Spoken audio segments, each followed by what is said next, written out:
இந்த கிரகஸ்த தர்மத்தின் மூலமாக இதை ஒரு வைதீகமான, இது ஒரு தெய்வீகமான கடமையாக கருதி, இதை ஒரு சமுதாய பணியாக கருதி, லௌகீகமான காம குரோத லோப மத மாத்சரியங்களுக்கு அப்பாற்பட்டு அல்லது அவற்றிற்கு நீண்ட காலம் இடம் கொடுக்காமல் அவ்வப்பொழுது அந்த காம குரோத மத லோப மாத்சரியங்களை தீர்த்து வைத்து முக்கியமான உத்தேசம் என்ன இருக்கிறதோ, ஏவம் பரம்பரா பிராப்தம் என்று சொல்லக்கூடிய இந்த பரம்பரையாக நாம் அடைந்திருக்கக்கூடிய பொக்கிஷங்களான தர்மத்தை முன்னோர்களிடமிருந்து நாம் கற்று நம்முடைய வாழ்நாளிலே யதாசக்தி பின்பற்றி பின்வரக்கூடிய சந்ததிகளுக்கு சரியான முறையிலே ஒப்படைக்கக்கூடிய இந்த 3-4 தலைமுறையை தொடர்பு படுத்தக்கூடிய, இணைக்கக்கூடிய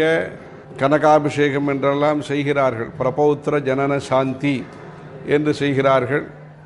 அந்த நீண்ட கால இந்த தர்ம பயணம் என்ன இருக்கிறதோ அதை சுகமாக சுலபமாக பயணிப்பதற்கு, அதிலே சஞ்சாரம் செய்வதற்கு திறமை தேவைப்படுகிறது, பொறுமை தேவைப்படுகிறது, புரிந்து கொள்ளுதல் தேவைப்படுகிறது, பொறுப்புணர்வு ரெஸ்பான்சிபிலிட்டி, பொறுப்பை உணர்ந்து செயல்படுதல் தேவைப்படுகிறது, அதற்கான சுற்றுப்புற சூழ்நிலை தேவைப்படுகிறது.